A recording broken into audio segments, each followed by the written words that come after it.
والسلام على سید الانبیاء والمرسلین وعلى آلہ الطیبین الطاہرین اما بعد فاعوذ باللہ من الشیطان الرجیم بسم اللہ الرحمن الرحیم وَأَنكِحُوا الْأَيَامَ مِنكُمُ الصَّالِحِينَ مِنْ عِبَادِكُمْ وَإِمَائِكُمْ أَنْ يَكُونُوا فُقَرَاءَ يُغْنِهِمُ اللَّهُ مِنْ فَضْلِهِ وَاللَّهُ وَاسِعٌ عَلِيمٌ صدق اللہ مولانا العظیم ان اللہ وملائکتہ یصلون علی النبی یا ایھا الذین آمنوا صلوا علیہ وسلموا تسلیما صلاۃ والسلام علیک یا سیدی یا رسول اللہ وعلی آلک واصحابک یا سیدی یا حبیب اللہ صلاۃ والسلام علیک یا سیدی یا رحمۃ للعالمین وعلی آلک واصحابک یا سیدی یا خاتم النبیین در مصطفیٰ سے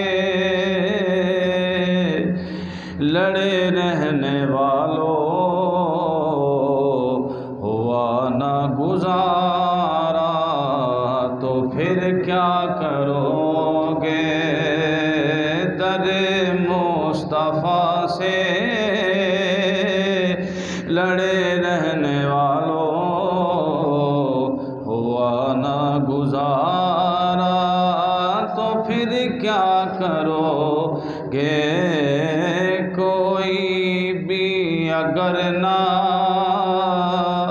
ہوا دو جہاں میں وسیلہ تمہارا تو پھر کیا کرو گے کوئی بھی اگر نہ ہوا دو جہاں میں وسیلہ تمہارا تو پھر کیا کرو گے محمد کی تعظیم سے روکتے ہو صلاۃ اور تسلیم سے روکتے ہو یہ حرکت تمہاری رسول خدا کو ہوئی نہ گوارا تو پھر کیا کرو گے یہ حرکت تمہاری رسول خدا کو نہ ہوئی گوارا تو پھر کیا کرو گے کوئی بھی اگر نہ ہوا دو جہاں میں وسیلہ تمہارا تو پھر کیا کرو گے محمد کو اپنی مثل کہنے والوں خدا را ذرا اپنی حالت تو دیکھو محمد کو اپنی مثل کہنے والوں خدا را ذرا اپنی حالت تو دیکھو قیامت کے دن رحمت مصطفیٰ کا ہوا نہ اشارہ تو پھر کیا کرو گے قیامت کے دن رحمت مصطفیٰ کا ہوا نہ اشارہ تو پھر کیا کرو گے کوئی بھی اگر نہ ہوا دو جہاں میں وسیلہ تمہارا تو پھر کیا کرو گے بڑھے گی قیامت میں جب نفس نفسی صدا دیں گے وہ امتی امتی کی پڑھے گی قیامت میں جب نفس نفسی صدا دیں گے وہ امتی امتی کی وہ اس دم شفیع امم نے نہ دیا سہارا تو پھر کیا کرو گے وہ اس دم شفیع امم نے دیا نا سہارا تو پھر کیا کرو گے در مصطفیٰ سے لڑے رہنے والوں ہوا نا گزارا تو پھر کیا کرو گے کوئی بھی اگر نہ ہوا دو جہاں میں وسیلہ تمہارا تو پھر کیا کرو گے۔ حمد و صلات کے بعد نہایت واجب الاحترام قابل صد احترام بزرگ و دوستو، السلام علیکم ورحمۃ اللہ وبرکاتہ۔ اللہ تبارک و تعالی جل جلالہ ومن والہ وعظم شانہ واتم برہانہ کا لامحدود شکر ہے، جس کے خصوصی فضل و احسان سے ہم اس کی پاک بارگاہ عالیہ میں حاضر ہیں۔ دعا ہے کہ اللہ جل شانہ اسی طرح اسلام والی سلامتی، ایمان والی موت عطا فرمائے۔ خالق کائنات جل وعلا کے خصوصی فضل و کرم، محبوب کائنات، تاجدار کائنات، تاجدار عرب و عجم، محبوب کونین صلی اللہ تعالیٰ علیہ وسلم کے توسل سے ہم ایک مرتبہ پھر اللہ رب العزت کی بارگاہ عالیہ میں حاضر ہیں۔ خالق کائنات اپنی پاک بارگاہ عالیہ میں حاضری اپنی بارگاہ میں قبول و منظور فرمائے۔ ہم نے سابقہ جمعۃ المبارک کو حضرت سیدنا باعزید بسطامی رضی اللہ تعالیٰ عنہ ان کی مقام علمیت اور شان رفعت کا ذکر کیا۔ آج کے مختصر سے وقت میں ہم جو ہے بڑے اہم موضوع پہ گفتگو کرنے کی سعادت حاصل کریں گے، وہ ہے نکاح کی فضیلت و اہمیت۔ نکاح کے حوالے سے خالق کائنات نے جہاں اور دیگر مخلوقات سے ایک علیحدہ عظمت، علیحدہ شان، علیحدہ رفعت حضرت انسان کو عطا فرمائی ہے، ان میں ایک یہ بھی ہے کہ اللہ نے انسان کو رشتے عطا فرمائے ہیں، اور ان تمام رشتوں میں سب سے پہلا رشتہ جو ہے اس کائنات رنگ و بو میں جو پہلا رشتہ ازدواج میں منسلک ہوا، وہ حضرت سیدنا آدم علیہ السلام اور اماں حوا کا نکاح تھا۔ سب سے پہلے نکاح کا مقصد انسانیت کو آگے بڑھانا اور صرف خواہشات کی تکمیل کے لیے نہیں، بلکہ میں آگے چل کے عرض کروں گا کہ نکاح عبادت بھی ہے۔ نکاح عبادت بھی ہے۔ اللہ رب العزت جل شانہ نے قرآن عزیز برہان رشید میں ارشاد فرمایا وَأَنكِحُوا الْأَيَامَ مِنكُمْ وَالصَّالِحِينَ مِنْ عِبَادِكُمْ وَإِمَائِكُمْ إِن يَكُونُوا فُقَرَاءَ يُغْنِهِمُ اللَّهُ مِنْ فَضْلِهِ وَاللَّهُ وَاسِعٌ عَلِيمٌ۔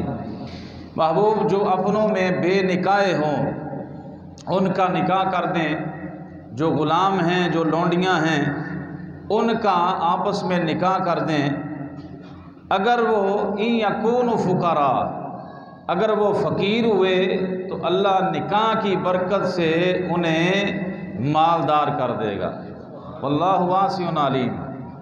اب کئی لوگ بڑے پریشان ہوتے ہیں کہ پیسے آئیں گے تو نکاح کریں گے، پیسے ہوں گے تو نکاح کریں گے، اور ہمارے اس گئے گزرے دور میں نکاح کو اتنا مشکل بنا دیا گیا، نکاح کو، شادی کو اتنا مشکل بنا دیا گیا کہ بندہ ساری زندگی مال کمائے، ساری زندگی بچی کی شادی کرنی ہے، تو اس حوالے سے وہ ایک جمع پونجی لگا دیتا ہے ایک نکاح پر۔ حالانکہ نبی کریم تاجدار کائنات صلی اللہ علیہ وسلم نے ارشاد فرمایا سب سے بہترین نکاح وہ ہے جس میں خرچہ سب سے کم کیا جائے، جس میں خرچہ سب سے کم ہو۔ اور یہ بھی میں برسبیل تذکرہ گوش گزار کر دوں کہ نکاح میں ایک ہی رسم ہے اور وہ ولیمہ ہے۔ جو سنت ہے پوری شادی میں۔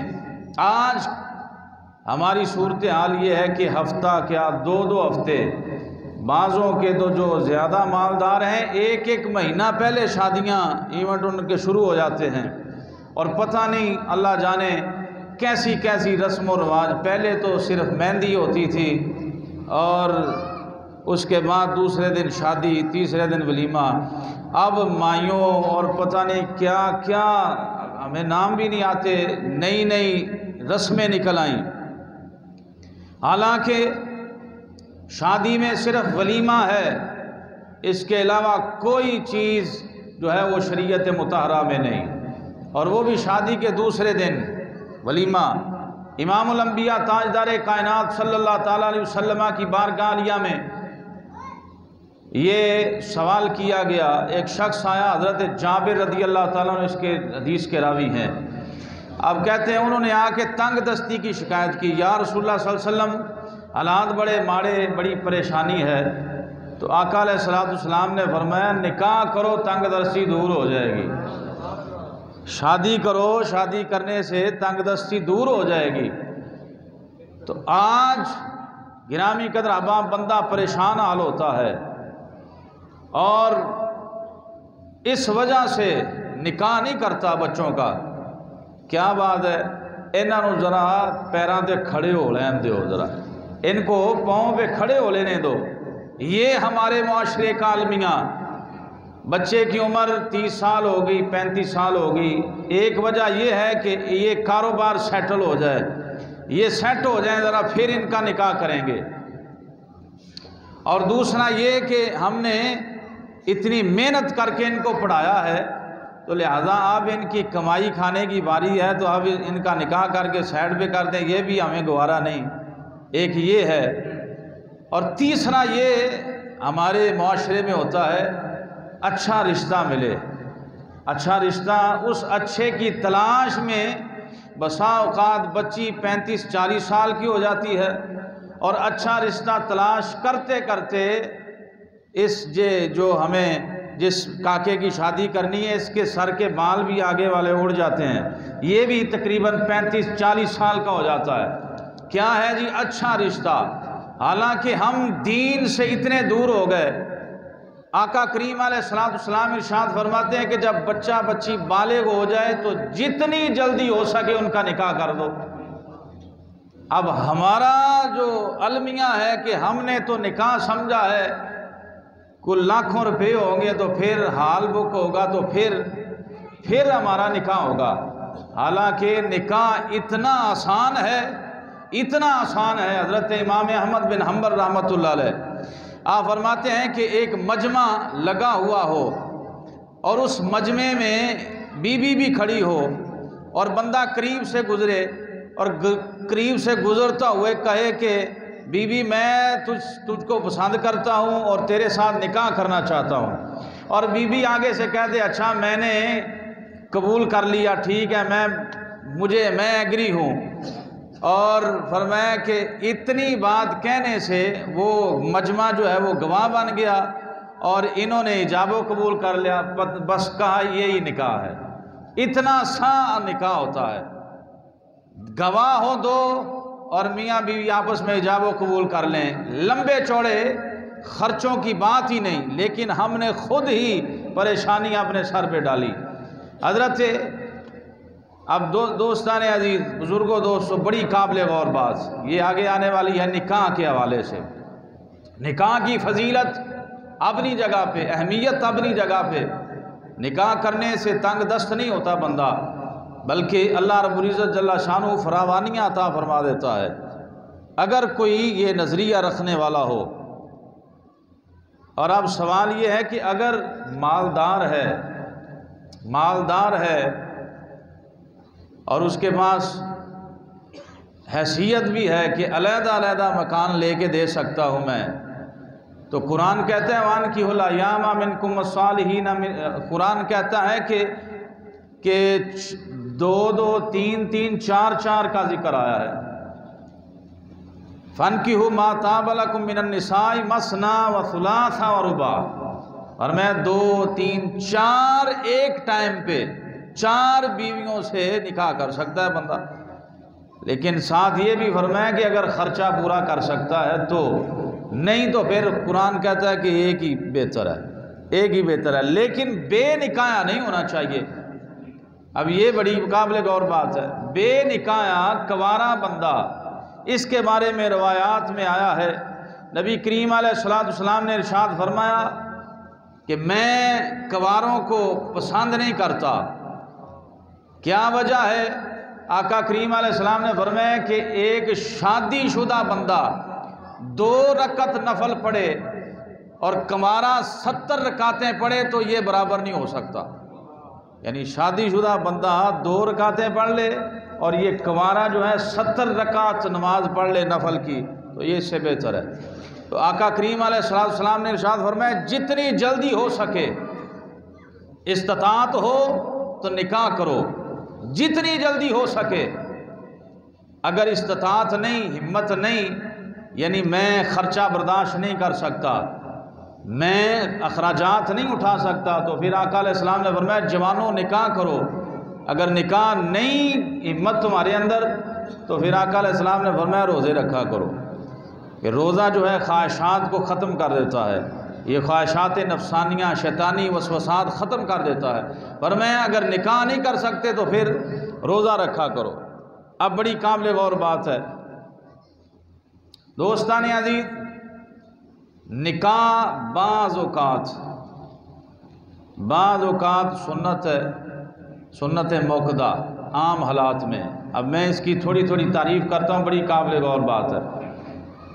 ایک صورت میں نکاح سنت موقدہ ہے، ایک صورت میں نکاح واجب ہے، ایک صورت میں نکاح فرض ہے، اور ایک صورت میں مکروہ ہے، اور ایک صورت میں حرام ہے۔ یہ 5 صورتیں ہیں فقہاء کرام نے بارے شریعت میں۔ مولانا امجد علی اعظمی خلیفہ اعلیٰ حضرت آپ نے لکھا کہ 5 صورتیں ہیں کہ کسی صورت میں نکاح فرض ہے، کسی میں واجب ہے، کسی میں مکروہ ہے، کسی میں سنت ہے، کسی میں حرام بھی ہے۔ اب نکاح تو ایک چیز ہے، لیکن اس میں حالات جیسے ہوں گے ویسا حکم لگے گا۔ مثال کے طور پہ بندہ صاحب استطاعت ہے، اخراجات برداشت کر سکتا ہے، اور خواہشات نفسانیہ بھی اس کے کنٹرول میں ہیں، یعنی یہ نہیں کہ وہ بڑا ہی خواہشات کا دل دادا ہے اور اسے خطرہ ہے کہ میں گناہ کر لوں گا۔ خواہشات بھی ہیں، خرچہ بھی پورا کر سکتا ہے، تو اس کے حکم یہ ہے کہ اس کے لیے نکاح سنت موقدہ ہے۔ اس کے لیے سرکار مدینہ صلی اللہ علیہ وسلم کی سنت موقدہ، کریم آقا علیہ السلام فرماتے ہیں کہ النکاح من سنتی فمن راغب عن سنتی فلیس منی۔ فرمایا نکاح میری سنت ہے، جو میری سنت سے رغبت نہیں کرتا وہ ہم میں سے نہیں ہے۔ اسی لیے آقا علیہ السلام نے فرمایا میں اس کائنات میں دنیا میں 3 چیزوں کو پسند کرتا ہوں، ایک میں عورتوں سے نکاح، اور دوسرا خوشبو، اور تیسرا آقا علیہ السلام ارشاد فرماتے ہیں کہ نماز میری آنکھوں کی ٹھنڈک ہے۔ 3 چیزوں کو میں پسند کرتا ہوں اس دنیا میں۔ اور تاجدار کائنات فخر موجودات صلی اللہ علیہ وسلم نے ارشاد فرمایا اب نکاح کے حوالے سے، یہ سنت موقدہ ہے جب بندہ خرچہ بھی پورا کر سکتا ہو اور اس کے معاملات بھی درست ہوں۔ دوسرے نمبر پہ ایک بندہ خواہشات کا اتنا دل دادا ہے کہ اسے جو ہے وہ خطرہ ہے، اس کے لیے خطرہ ہے کہ مجھ سے کہیں حرام کاری نہ ہو جائے، اور وہ خرچہ بھی برداشت کر سکتا ہے، مالدار بھی ہے، اس کے لیے حکم ہے کہ وہ نکاح اس کے لیے واجب ہے، واجب ہے۔ اگر اسے شک ہے، خطرہ ہے کہ کہیں گناہ نہ ہو جائے، اس کے لیے واجب ہے۔ اور اسے یقین اگر ہو کہ مجھ سے گناہ ہو جائے گا، پکی بات ہے، 100% اسے یقین ہے کہ اگر میں نے نکاح نہ کیا تو حرام کاری میں مبتلا ہو جاؤں گا، تو اس کے لیے فرمایا کہ پھر نکاح فرض ہے، اس کے لیے نکاح کا حکم فرضیت کا حکم ہے۔ اور فرمایا گیا کہ اگر ایک بندہ خرچہ بھی برداشت کر سکتا ہے، لیکن اسے حقوق زوجین ادا کرنے میں، حقوق بیوی کے حق ادا کرنے میں شک سا ہے، شکوک و شبہات میں پتہ نہیں میں بیوی کا حق ادا کر سکوں گا یا نہیں کر سکوں گا، تو اس کے لیے پھر مکروہ ہے۔ اور حرام اس صورت میں ہے کہ وہ خرچہ بھی برداشت کر سکتا ہے، لیکن اسے یقین ہے کہ میں جو ہے وہ میرے اندر اتنی ہمت اور خواہشات نفسانیاں پوری کرنے کی میرے اندر طاقت ہی نہیں، تو اس شخص کے لیے نکاح حرام ہے۔ یہ 5 صورتیں علماء نے بیان فرمائیں۔ اب آئیں اس طرف،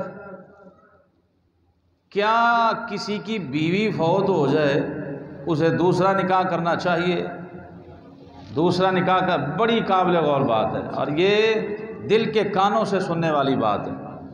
ہمارے معاشرے میں ہوتا یہ ہے، ہمارے معاشرے میں ہوتا یہ ہے، اور تیری کوئی عمر ہے نکاح کرن دی، گل بڑی غور نہ سنیا جے، بابا جی تہاڈی چٹی داڑھی ہو گئی ہے، تسی نکاح کر دیو، پھر شرم آنی چاہیے، بچے جوان ہو گئے، بچیاں جوان ہیں، پوترے دوتریاں والا ہے، وہ تینوں نکاح کرنے لگے، شرم نہیں آتی۔ اب بڑی قابل غور بات ہے، ہم یہی کہتے ہیں، ہمارے معاشرے کا المیہ یہی ہے کہ لو جی آپ کو شرم نہیں آتی اس عمر میں نکاح کر رہے ہو یا کر رہی ہے۔ کئی بیویاں بھی نکاح کر لیتی ہیں، دوسرے تیسرے بندے بھی کر لیتے ہیں، لیکن پوترے دوترے حالات یہ ایسے ہوتے ہیں کہ او بابا شرم نہیں ہوتی، چنگا بھلا ہلے بھی جوانی نہیں تیری مکی، اس طرح کی باتیں کرتے ہیں۔ اب دیکھیں، نکاح عبادت ہے، اگر عبادت پر خواہشات کا غلبہ ہو تو پھر عبادت ہی ہے، اگر خواہشات نہ ہو تو کیا نکاح اسی لیے کیا جاتا ہے کہ بندہ خواہشات نفسانی پوری کرے، اپنے مزے کے لیے، تلذذ کے لیے، سکون جسمانی سکون کے لیے ہی نکاح ہوتا ہے؟ نہیں، بلکہ نکاح عبادت ہے۔ مثال کے طور پہ میں عرض کروں، سب سے پہلے حدیث پاک حضرت معاذ بن جبل رضی اللہ عنہ، صحابی رسول، تاجدار کائنات صلی اللہ علیہ وسلم کے صحابی ہیں۔ عہد فاروقی میں حضرت فاروق اعظم رضی اللہ تعالیٰ کے زمانے میں طاعون کی مرض، طاعون کی وبا پھیلی۔ ان کی 2 بیویاں تھیں، دونوں طاعون کی وجہ سے فوت ہو گئیں، دونوں طاعون کی وجہ سے فوت ہو گئیں۔ تیسرے دن انہوں نے نکاح کر لیا، تیسرے دن حضرت معاذ بن جبل رضی اللہ تعالیٰ نے نکاح کر لیا۔ کسی نے کہا معاذ، حالانکہ ان پر بھی طاعون کے اثرات تھے، ان کی طبیعت بھی خراب تھی، طاعون کا مرض ہلکا ہلکا لگا ہوا تھا۔ کسی نے کہا معاذ بن جبل، تیریاں 2 بیویاں آگے مر گئی اور تو نے پھر تیسرے دن نکاح کر لیا۔ تو حضرت معاذ بن جبل رضی اللہ تعالیٰ تڑپ گئے۔ آپ نے فرمایا کہ میں نے کریم آقا علیہ السلام سے سنا ہے کہ نکاح آدھا ایمان ہے، نکاح آدھا ایمان ہے، اور میں نہیں چاہتا کہ میں ایسے ہی آدھے ایمان والا مر جاؤں، کہا کہ میں پورا ایمان لے کے مرنا چاہتا ہوں۔ یہاں نکاح عبادت، نکاح کو عبادت تو سمجھتے ہیں، کہا کہ میں اللہ کی بارگاہ میں ایسے، حضرت فاروق اعظم رضی اللہ تعالیٰ ان کے حوالے سے ایک روایت ہے، آپ فرماتے ہیں کہ اگر مجھے پتہ چل جائے کہ میری زندگی 3 دن رہ گئی ہے تو میں اس حال میں اللہ سے ملاقات نہیں کرنا چاہتا کہ بغیر بیوی کے ہوں، بلکہ میری بیوی ساتھ ہونی چاہیے، جی میری بیوی ساتھ ہونی چاہیے۔ ہمارے ہاں حالت یہ ہے کہ بابا جی تسی نکاح کر لیا تو ان شرم نہیں ہوتی۔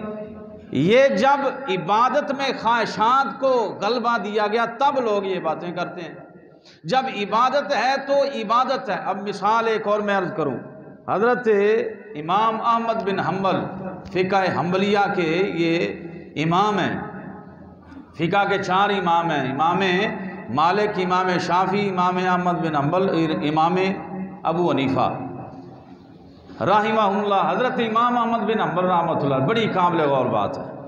اب بچوں کو بھی خیال کرنا چاہیے، یہ ساتھی جو ہوتا ہے نا، ساتھی، یہ اس کی وہ بات ہوتی ہے جو بچوں کی بھی بات نہیں ہوتی۔ بچے تو شادی شدہ ہوتے ہیں، وہ اپنے اپنے کمروں میں چلے گئے، اور ایک اگر بیوی فوت ہوگی تو کلا بابا بیٹھا ہے، اگر بابا فوت ہو گیا تو کلی اماں بیٹھی ہے۔ تو اب جو معاملات بیوی بندہ آپس میں ڈسکس کر سکتے ہیں وہ بچوں کے ساتھ نہیں ڈسکس ہو سکتی۔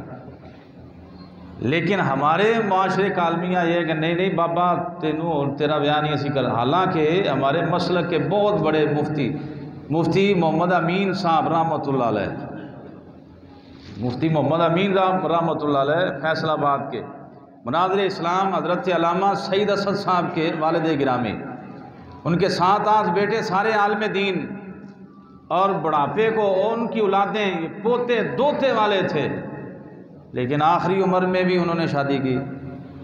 وہ دین کو جانتے تھے، وہ دیندار تھے، اس لیے بچوں نے کہا بابا جی ٹھیک ہے، ہمیں کوئی اعتراض نہیں، ہم اب خود آپ کی شادی کرتے ہیں. بغیر نکاح کے نہیں رہنا چاہیے، بغیر نکاح کے ایمان کا مسئلہ ہے. فرمایا کہ یہ جو نکاح ہے یہ آدھا ایمان ہے. اور صحابہ کرام حضرت معاذ بن جبل کہتے ہیں میں اس حال میں اللہ کی بارگاہ میں نہیں جانا چاہتا کہ میں آدھے ایمان والا ہوں، میں کامل ایمان والا ہو کے جانا چاہتا ہوں. یہ ہے جن کا عقیدہ یہ ہے کہ نکاح جو ہے یہ عبادت ہے. جب نکاح کو ہم عبادت سمجھیں گے تو تب ہے، یا صرف جسمانی ضرورت کے لیے نکاح ہوتا ہے، نہیں، یہ بالکل بات غلط ہے.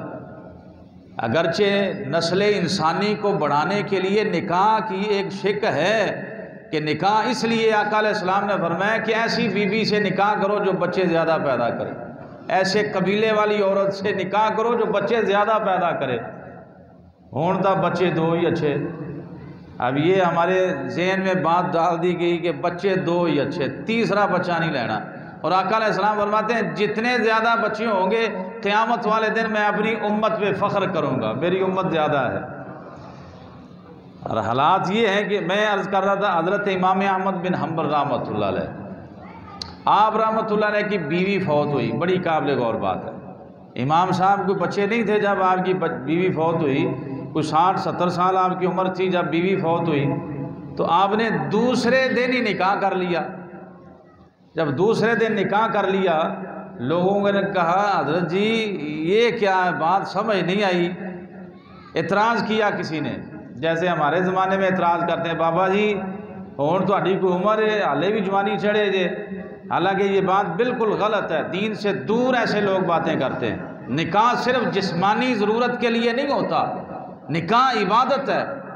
اور عبادت کے لیے ایمانداری سے بتائیں، عبادت کے لیے کوئی عمر شرط ہے؟ عبادت کے لیے کوئی عمر شرط ہوتی ہے کہ بندہ جناب ایس عمر سے عبادت کرے تو ایس عمر سے نہ کرے؟ اور پھر میں ساتھ یہ بھی بات عرض کر دوں، عبادت کے لیے جو ہے یہ بھی ضروری ہے کہ ہم عبادت کے لیے آتے ہیں تو ہمارا نظریہ صرف اللہ کی رضا ہوتا ہے. یہ ہوتا ہے کہ نمازی نماز پڑھنا ہے تو نال ڈھول والا بھی لے اللہ بھی ڈھول بھی بجائیے، بھئی کوئی باجے والا لے آئے، ساز والا لے آئے، نہیں. کیوں؟ اس لیے کہ ہم عبادت کے لیے جا رہے ہیں. تو نکاح بھی یہ بات ذہن سے ہمیں نکال دینی چاہیے، نماز ہی عبادت ہے، نماز ہی عبادت نہیں، اور بھی بہت چیزیں عبادت ہیں. آپ دفتر میں ایمانداری سے نوکری کر رہے ہیں، یہ بھی عبادت ہے. آپ بچوں کے لیے رزق حلال کی تلاش کے لیے نکلے ہیں، ہر قدم پہ آپ کو نیکی ہے، یہ بھی عبادت ہے. نکاح کے لیے جا رہے ہیں تو یہ بھی عبادت ہے. تو جب ہم یہاں عبادت کے لیے آئیں تو ڈھول ڈمکے اور اس طرح کی خرافات نہیں کرتے، تو نکاح بھی عبادت ہے. تو نکاح میں کیوں اس طرح کے کام کرتے ہیں؟ کنجر نچ رہے ہیں جی، وہ باجے بج رہے ہیں جی، ڈھول ڈمکے ہو رہے ہیں. کیوں؟ یہ اس لیے کہ ہم نے نکاح کو صرف خواہشات پر رکھا، نکاح کو عبادت نہیں سمجھا، یہ اس وجہ سے. اور پھر حضرت اماں عائشہ صدیقہ عفیفہ رضی اللہ تعالیٰ عنہ آپ فرماتی نبی علیہ السلام نے فرمایا جب نکاح کرو تو پھر اعلان کرو، اور اعلان کر کے مساجد میں آ کے نکاح کرو. تو مسجد میں آ کے نکاح کرو، حضور فرماتے ہیں مسجد میں نکاح کرو. تو جب ہم نے نکاح کو دین سے دور سمجھا اور ہم نے صرف اس کو دنیاوی چیز سمجھا تو پھر مسجد سے نکاح نکل گیا. مسجد سے نکاح نہیں کرتے، مسجد میں بہت کم لوگ ہیں جو نکاح کرتے ہیں. جو کرتے بھی ہیں وہ بھی ادھر آ کے کوئی تصویریں اتار رہے ہیں، کوئی جناب علی ویڈیو بنا رہے ہیں، پر کیا کیا کر رہے ہیں. تو لہٰذا نکاح عبادت ہے. اب یہ بڑی قابل غور بات ہے. آقا کریم علیہ السلام کے یہ بہت بڑے پیارے امام، میں عرض کر رہا تھا حضرت امام احمد بن حنبل رحمۃ اللہ، بیوی فوت ہوئی دوسرے دن ہی نکاح کر لیا. تو لوگوں نے کہا حضرت جی آپ نے نکاح کر لیا ہے، تو آپ نے فرمایا اچھا؟ آپ نے فرمایا میری بیوی فوت ہوئی۔ ہاں جی ہو گئی۔ فرمایا میں نے مغرب پڑھی، میں نے عشاء پڑھی، میں نے پھر تہجد کے نفل پڑھے تمہارے سامنے، میں نے فجر کی نماز پڑھائی، فجر کے بعد میں نے درس دیا، یہ کیا ہے؟ کسی نے یہ نہیں کہا کہ یہ کیا کر رہے ہو، نمازیں بھی پڑھ رہے ہو، تمہاری بیوی فوت ہو گئی ہے تو اب تمہیں کیا تکلیف ہوئی؟ میں نے نکاح کر لیا ہے، نکاح بھی عبادت ہے، جیسے نماز عبادت ہے نکاح بھی عبادت ہے، تو میں نے عبادت سمجھ کے نکاح کیا ہے۔ تو نکاح کو جب عبادت سمجھیں گے تو تب ہی اس کے اثرات جو ہے مرتب۔ گرامی قدر احباب، ٹائم بڑا مختصر ہے۔ تاجدار کائنات صلی اللہ تعالیٰ علیہ وسلم نے ارشاد فرمایا، حضرت عقبہ بن عامر رضی اللہ تعالیٰ عنہ آپ فرماتے ہیں اب ہمارے ہاں یہ ہوتا ہے حق مہر کا جب مسئلہ ہے، حق مہر کا، تو کئی لوگ لاکھ لکھا لیتے ہیں، کروڑ بھی لکھوا لیتے ہیں، 2 کروڑ لکھوا لیتے ہیں۔ آقا کریم علیہ السلام نے فرمایا سب سے بہترین عورت وہ ہے جس کا حق مہر سب سے کم ہو اور جس کو اللہ سب سے پہلی اولاد بیٹی عطا فرمائے۔ اندازہ لگائیں ہم دین سے کتنے دور ہو گئے، حق مہر بھی تن کے، اور پھر ہم اس بیوی کو پسند کرتے ہیں جو پہلا ہی بیٹا پیدا کرے۔ فرمایا نہیں، آقا علیہ السلام فرماتے ہیں حق مہر اس عورت کا سب سے کم ہو وہ بہترین ہے، اور وہ سب سے اچھی عورت ہے جس کے ہاں پہلی اولاد جو ہے وہ اللہ بیٹی عطا فرمائے۔ تو گرامی قدر احباب، تاجدار کائنات فخر موجودات صلی اللہ علیہ وسلم کے فرامین اور دین کی تعلیمات ہمیں اپنانی چاہیے، اور یہ ذہن سے بات نکال دینی چاہیے کہ اگر ہمارے والد صاحب جوان ہیں تو ہم جوان ہو گئے ہیں تو ہمیں بالکل خیال نہیں کرنا جی ابا جی نے دوسری شادی کر لی ہے، ہمیں تو یہ گوارا نہیں ہے۔ یہ بالکل بے وقوفوں والی باتیں اور دین سے دور ہونے کی، اور دین سے دور لوگ ایسی باتیں کرتے ہیں۔ دین ہمیں یہ سبق دے، ہمارے ہاں ہمیں دیکھا نہیں، ہمارے کئی بزرگ جو ہیں انہوں نے کبھی شادی چھوڑی ہی نہیں، آپ کو پتہ ہے، آپ جانتے ہیں، ایک بیوی فوت ہوئی دوسری کر لی، دوسری فوت ہوئی تیجی کر لی، تیجی باری آپ فوت ہو گئے۔ تو میری بات سمجھے نا، کبھی بھی زندگی میں بغیر نکاح کے نہیں رہے، تو لہٰذا نکاح کو ہمیں فروغ دینا چاہیے۔ اور یہ بھی برسبیل تذکرہ میں گوش گزار کر دوں ان والدین کے لیے جو اولاد کے رشتوں کے حوالے سے آقا کریم علیہ السلام نے ارشاد فرمایا رشتے جب مناسب رشتہ مل جائے تو پھر جلدی کیا کرو، دیر نہ کیا کرو۔ اور پھر رشتے کے حوالے سے امام الانبیاء علیہ السلام نے فرمایا، حضرت ابو ہریرہ رضی اللہ تعالیٰ عنہ راوی، آپ فرماتے ہیں کہ بندہ 4 چیزوں کی وجہ سے نکاح کرتا ہے، بڑی قابل غور بات ہے، اور ہم نے صرف 3 چیزیں اپنائی ہیں، چوتھی کی طرف ہماری توجہ نہیں ہوتی، حالانکہ حضور نے حکماً ارشاد فرمایا کہ بندہ نکاح کرتا ہے عورت کے حسن و جمال کی وجہ سے، شادی ہوتی ہے عورت کے حسب نسب یعنی خاندان کی وجاہت کی وجہ سے، اور گرامی قدر احباب فرمایا کہ اس کے مالدار ہونے کی وجہ سے۔ یہ 3 چیزیں، مالدار، حسب نسب، حسن و جمال، اور چوتھی آقا علیہ السلام نے شک بیان فرمائی دیندار، اور آقا علیہ السلام نے فرمایا کہ پہلی 3 چیزوں کو چھوڑ دو، دیندار اگر رشتہ ملے تو جلدی نکاح کر لیا کرو۔ کیوں؟ اس کی وجہ فرمائی کہ وجہ یہ ہے کہ ان 3 چیزوں کی عمر کم ہے، مال بھی ختم ہو جاتا ہے، حسن و جمال بھی ختم ہو جاتا ہے، اور حسب نسب خاندانی مسائل پیدا ہو جائیں تو پھر بھی طلاقیں ہو جاتی ہیں۔ فرمایا دین ایسی چیز ہے جس کی وجہ سے اللہ ہمیشہ برکتیں عطا فرماتا رہتا ہے۔ تو ہم کیا دیکھتے ہیں، لڑکی خوبصورت ہونی چاہیے، نوجوان ہونی چاہیے، M.Ed B.Ed M.A English double M.A کیا ہو، تو پھر کیا ہوتا ہے ساری زندگی ہمیں پڑھاتی نہیں رہتی گھروں میں، تو کیا ہوتا ہے پھر جس کو کھانا بھی پکانا نہیں آتا اس کے حسن و جمال کو کون ہے یہ چٹی ہے خوبصورت ہے چل بھئی، تو ایسی بات نہیں ہے۔ کوئی مال کی وجہ سے شادی کرتا ہے، کوئی خاندان کی وجہ سے شادی کرتا ہے، کوئی حسن و جمال کی وجہ سے، لیکن آقا علیہ السلام نے تینوں کو فرمایا ان کو مقدم نہ رکھو، ذلت ہے ان تینوں چیزوں میں، فرمایا اگر برکت چاہتے ہو تو پھر دیندار۔ لیکن ہم دیندار کو کہاں دیکھتے ہیں؟ بچی ہے، غریب ہے، سلجھی ہوئی ہے، دیندار ہے، نماز روزے کی پابند ہے، صوم و صلات کی، پردے کی، حیا کی پابند ہے، تو پھر ہم اس طرف نہیں جاتے۔ یہ فیشن لیبل ہے، یہ اچھا ڈریس پہنتی ہے، یہ اچھا جناب میری میک اپ کرتی ہے، تو ہم ان چیزوں کو پھر ساری زندگی روتے رہتے ہیں۔ تو آقا کریم علیہ الصلوۃ والسلام کی جو تعلیمات ہیں ان کو ہم جب چھوڑ کر زندگی گزاریں گے تو پھر یہی تو پہلی درسگاہ ہے۔ اور آقا علیہ السلام نے فرمایا جب بچے بالغ ہو جائیں، یہ بھی میں آخری بات کر رہا ہوں، یہ بھی پلے باندھ لینی چاہیے۔ آقا علیہ السلام نے فرمایا کہ جب نکاح کرو وہ بیوہ کا ہو یا کماری کا ہو، ان سے پوچھ لیا کرو۔ والدین اپنی مرضی تسلط قائم کرتے ہیں، میں ان والدین کو یہ سمجھانا چاہتا ہوں، وہ بھاگ بھی تو جاتے ہیں نا، لڑکا بھاگ گیا، لڑکی بھاگ گئی تو پھر کیا کریں گے؟ معاشرے میں ذلت کا سامنا کرنا پڑتا ہے۔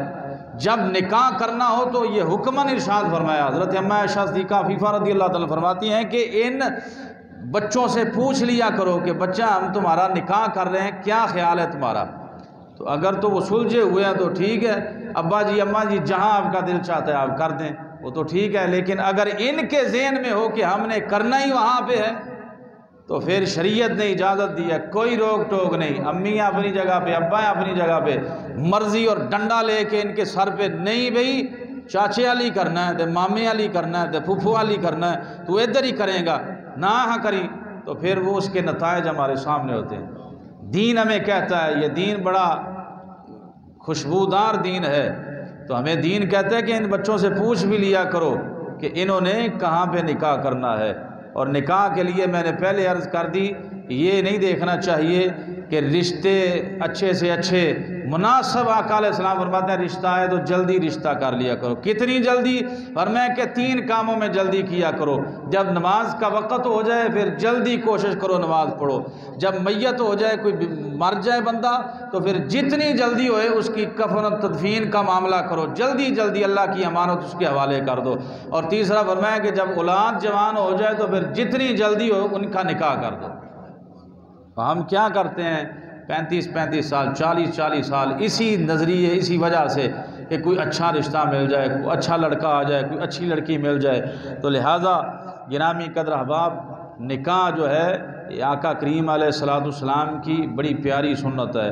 اور جو لیٹ کرتے ہیں اب ان کے لیے وعید بھی ہے، ان والدین کے لیے۔ آقا علیہ السلام نے فرمایا بچے جوان ہو جائیں تو ماں باپ اگر لیٹ کرتے ہیں، بڑی قابل غور بات ہے، اور یہ حدیث پاک میں کئی اس حوالے سے حدیث پاک ہیں۔ آقا علیہ السلام فرماتے ہیں اگر والدین باپ اگر نکاح میں جان بوجھ کر تاخیر کرتا ہے تو چلو کر لینا ہی ہے، کر لیں گے، بچہ جوان ہے، بچی جوان ہے، حالات بھی ایسے ہیں کہ کر سکتا ہے لیکن نہیں کرتا، اور میں اگر بچہ بچی اگر کوئی گناہ کر لیں گے تو اس کا وبال اس کے باپ پہ ہوگا، باپ بھی برابر کا گناہ میں شریک ہو، کیا گناہ بچے نے یا بچی نے۔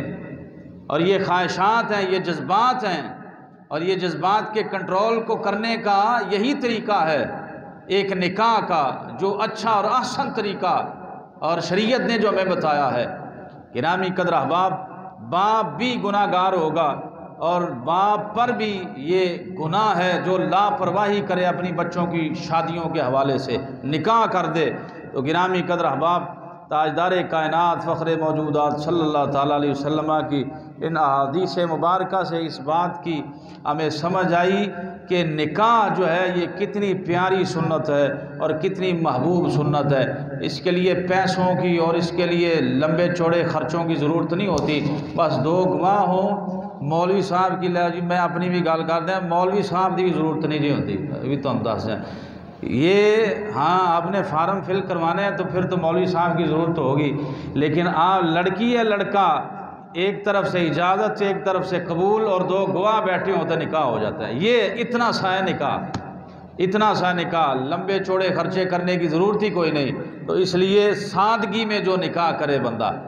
اور بڑے بدبخت قسم کے وہ لوگ ہیں جو بہن کے گھر اپنے بچے کا رشتہ کریں اور اتنی لمبی لسٹ بنا کے دے دیں، یہ بھی لینا ہے، یہ بھی لینا ہے، یہ بھی لینا ہے۔ ایسے لوگوں کو چوک میں کھڑا کر کے گولی مار دینی چاہیے۔ بدبختو ایک وہ اپنی بچی دے رہا ہے، اوپر سے تو نے لسٹ بنا کے دے دی ہے، اور اس فلانے شاپنگ مال سے شاپنگ بھی ہمارے طرز پر کرنی ہے تم لوگ، ہماری مرضی سے ہی آپ نے شاپنگ کرنی ہے۔ ایسے لوگوں کو شرم آنی چاہیے جو منہ سے مانگے لڑکی والوں سے کہ ہمیں فریج بھی لینی ہے، ہمیں یہ بھی لینا ہے، ہمیں وہ بھی لینا ہے۔ وہ بچی دے رہا ہے، یہ کیا کم ہے؟ اپنے جگر کا ٹکڑا تمہیں دے رہا ہے، یہ کیا کم ہے؟ اور یہ بھی یاد رکھیں شریعت میں جہیز کی کوئی صورت نہیں۔ کوئی کہے نا کہ جہیز یہ لعنت ہے، اور شریعت میں یہ نان و نفقے کا حق صرف بچے کا ہے۔